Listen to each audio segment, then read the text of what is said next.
रुमन बिहारी के ने।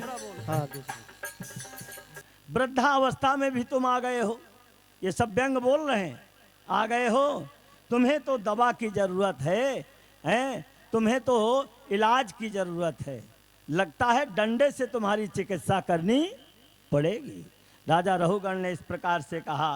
कहते हैं जब कुछ देर बाद फिर पालकी ऊंची नीची हुई तो राजा को जोर से धक्का लगा, तो राजा को भारी और क्रोध आ गया।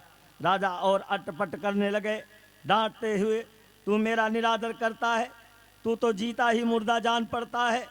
मैं तेरा स्वामी हूँ, तू मेरा निरादर करता है। कहते हैं मैं तेरी आज्ञा का उल्लंघन करता, बड़ा ही उन्मत्त जान पड़ता है। अब तो डंडे से ही तेरी चिकित्सा करनी पड़ेगी। जब इस प्रकार से कहते हैं, हे राजन, तुमने जो भी कुछ कहा वो ठीक कहा। जड़भरत जी कह रहे हैं कि तुमने जो भी कुछ कहा वो सब ठीक कहा, सब ठीक कहा, आक्षेप नहीं है। यदि भार नाम की कोई पदार्थ है तो वो ढोने वाले देह को होगा, हमको नहीं है, हमको नहीं, शरीर को होगा। इसी भांति यदि कोई गंतव्य मार्ग है तो वो चलने वाले देह के लिए होगा, मेरे लिए नहीं है। कहते हैं मेरे लिए नहीं है। क्या है भैया? चला बेटा एक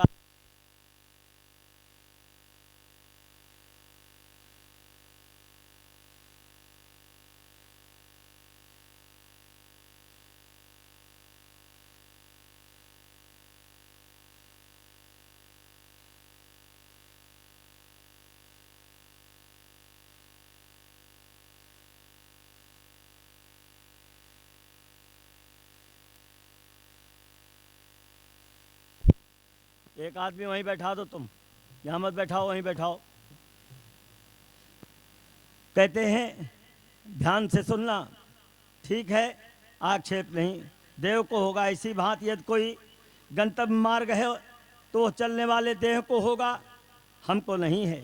मैं चेतन आत्मा हूँ, मेरा देह से कोई संबंध नहीं है। जड़भरत जी कह रहे हैं देह से कोई संबंध नहीं। जैसे जल में रहते हुए कमल पत्र का जल से संबंध नहीं है, वैसे आत्मा का इस शरीर से कोई संबंध नहीं है। दुर्लभो मानसो देहो देही नाम क्षण भंगुरा।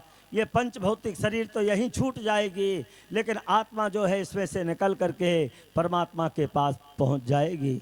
इससे शरीर का कोई संबंध नहीं है। जब जीव आत्मा शरीर से निकल जाती है तो शरीर तो यहीं पड़ा रहता है, फिर उसको काम में क्यों नहीं लेते हो? फिर उसको काम में क्यों नहीं लेते हो? फिर उसको क्यों नहीं बुलाते हो? फिर उसको क्यों नहीं खिलाते हो? फिर क्यों नहीं उसको चलाते हो? क्यों? इस प्रकार से कहते हैं महाराज मेरे लिए नहीं। अतः आत्मा के श्रम आदि की कल्पना सर्वथा मिथ्या बताई गई है। कहते हैं इसी प्रकार ये मोटा पतला ये व्यवहार देह में होता है, आत्मा में नहीं। कहते हैं विद्वानों का मत है। इसी प्रकार स्थूलता कृष्णता आदि व्याधि भूख प्यास आदि देहाभिमानी जीव को है, हमको नहीं है। कहते हैं नहीं है, मुझे नहीं, ये श्रम आदि केवल व्यवहार मात्र है, इनमें सत्यता नहीं है। मेरी आत्मा से इनका कोई संबंध नहीं है।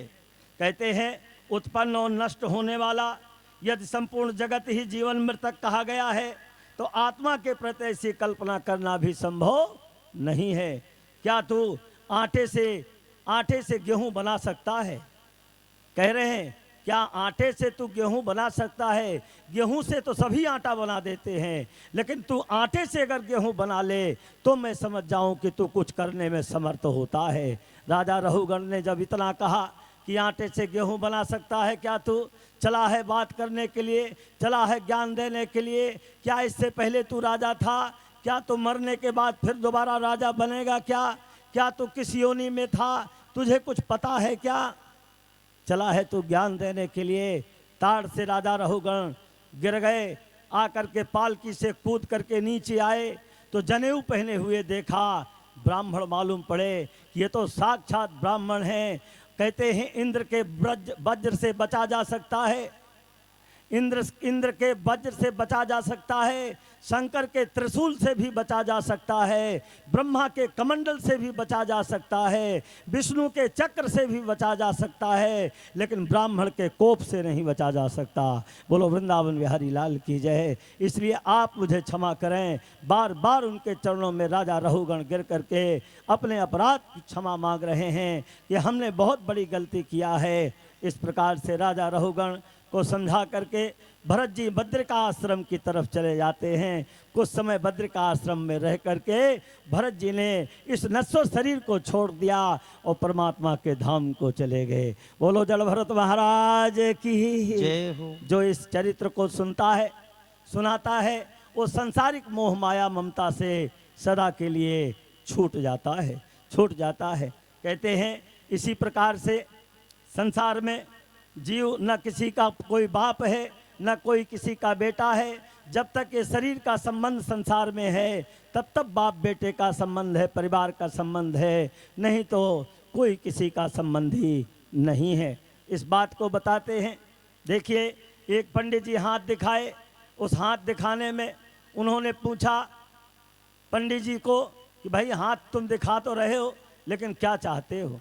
बोले मैं ये चाहता हूँ कि हमारी जीवन लीला कब तक चलेगी, जीवन लीला कब तक चलेगी। हाथ दिखाता है आदमी, कोई ज्योतिष को, पंडित को, आचार्य को देख करके लोग हाथ दिखाते। हाथ देखने वाले ने कहा कि ये जीवन लीला तुम्हारी कल 12 बजे समाप्त हो जाएगी। बोलो वृंदावन बिहारी लाल की जय। कल 12 बजे तुम निकल जाओगे यहाँ से। घबरा गए बेचारे कि मैंने हाथ दिखा दिया, बेकार है। बोले 12 बजे चले जाएंगे? बोले हाँ 12 बजे दिन में चले जाओ। तो बोले पंडित जी अगर तुम इतने जानकार हो तो ये बताओ कि मर के बनूंगा क्या? मर जाऊंगा तो क्या बनूंगा? बोले सुअर बनोगे, सुअर। बोलो वृंदावन बिहारी लाल की जय। बन के क्या बनेंगे? सुअर बनेंगे, सुअर बनना पड़े। अरे राम राम। अब मरने की उतनी चिंता नहीं है जितना सुअर बनने की चिंता है कि मरने के बाद मुझे सुअर बनना पड़ेगा। अगर ये चिंता जीव को हो जाए कि शरीर को त्यागने के बाद हमें क्या कहाँ जाना पड़ेगा, तो बोले कर्म के अनुसार जाना पड़ेगा। जैसा कर्म करोगे वैसी योनि मिलेगी। तो बोले महाराज अच्छा, जब मुझे सुअर बनना पड़ेगा, घबरा गए। तो बोले अच्छा बताओ किस रंग के बनेंगे? बोले काले और धोरे रंग के बनोगे। अच्छा बोले कहाँ बनेंगे? बोले गांव में ही बनोगे, बाहर नहीं बनोगे। अब गए घर पर गए तो बड़े उदास थे। कल दोपहर में चले जाएंगे, गाड़ी छूट जाएगी। अब इतने उदास थे बेचारे, रो रहे। पत्नी रोने लगी, बच्चे रोने लगे, घर में सब रोना गाना हो गया। अब एक दिन तो छोड़ के जाना ही है, संसार छोड़ के जाना है। बोले भाई रोना धोना बंद करो, एक बात करना बेटा, मैं सुअर बन करके जब आ जाऊं तो तुम समझ लेना कि हमारे पिताजी आ गए, और हम तुम्हारी तरफ ही देखेंगे आकर के। सुअर बन के आएंगे तो हम तुम्हारी तरफ देखेंगे, तुम जान जाना कि हमारे बाप आ गए। और तुरंत बेटा तुम बंदूक उठा करके गोली मार देना, छोड़ना मत। बस कारण कि मैं जब सुअर बनूंगा तो सबसे पहले तुम्हारे पास ही आऊंगा, जिससे मैं खराब चीज़ों से बचा रह जाऊं। तुम तुरंत मार देना, ये शरीर मेरी छूट जाएगी। ये नहीं जान रहे हैं कि अकाल मृत्यु में जो जाता है वो 1000 वर्ष का प्रेत बनता है। गोली मारने से अकाल मृत्यु मिलेगी, लेकिन वो चाह रहे हैं कि मैं सुअर योनि नहीं चाहता हूं। अगर सुअर योनि नहीं चाहते हो तो वैसा कर्म करो कि तुमको गाय की योनि मिल जाए, मनुष्य की योनि मिल जाए। कर्म के अनुसार ही योनियां निर्धारित की गई हैं। जो जहां चाहता है, जैसे अपना जीवन अभी मनुष्य योनि में है, तो ये शरीर जहां मन लगा देगा अपना, अपन को जाना तो वहीं पड़ेगा ना। इसीलिए संसार का सिस्टम चल रहा है कि जहां जिसका मन लगा है वहीं उसको भेज दो, वहीं उसको जाने दो। जैसे रहट चलती है ना, कुएं में रहट पहले नीचे जाती है, फिर ऊपर आती है, फिर नीचे जाती है, फिर ऊपर जाती है तो पानी फेंकती है। इसी क्रम से ये संसार का क्रम चल रहा है। कभी कोई नीचे जाएगा, कोई ऊपर आएगा, कोई ऊपर जाएगा तो फिर कोई नीचे आएगा। ये रहट का सिस्टम है संसार में। जीवन एक रहट है।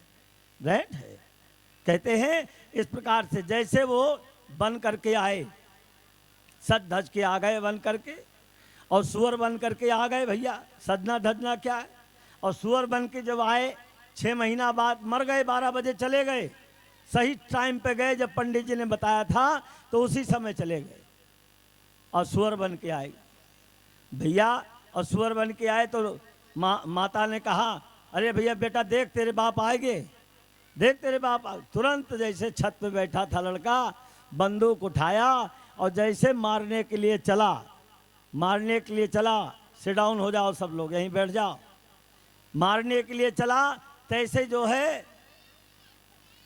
आवाज आती है सू करके मुख से, खबरदार से गोली मत चला देना, ना हम तुम्हारे बाप हैं और ना तुम हमारे बेटा हो। बोलो वृंदावन बिहारी लाल की जय। ना हम तुम्हारे बाप हैं ना तुम, जो आनंद देखो आप कह रहे हैं कि जो आनंद हमको इस योनि में आ रहा है ना, वो आनंद हमको किसी योनि में आया ही नहीं। बोलो वृंदावन बिहारी लाल की जय। आया ही नहीं। इसलिए जीव जिस योनि में चला जाता है ना, उसी में हो करके रह जाता है, रह जाता है। नाली के कीड़े को निकाल करके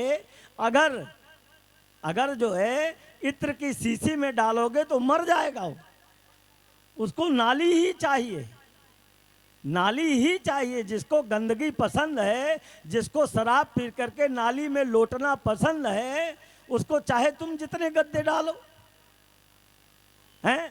आज भी नाली के कीड़ों में दारू पी करके लोट रहे लोग, तो कहते हैं कलयुग है ये।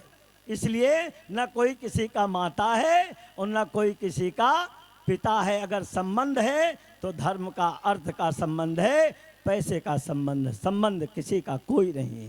कहते हैं भैया पीछे ध्यान दें, इनके बैठने की व्यवस्था कराओ, पल्ली मल्ली रखी हो मंदिर में तो ले जाओ डलवाओ।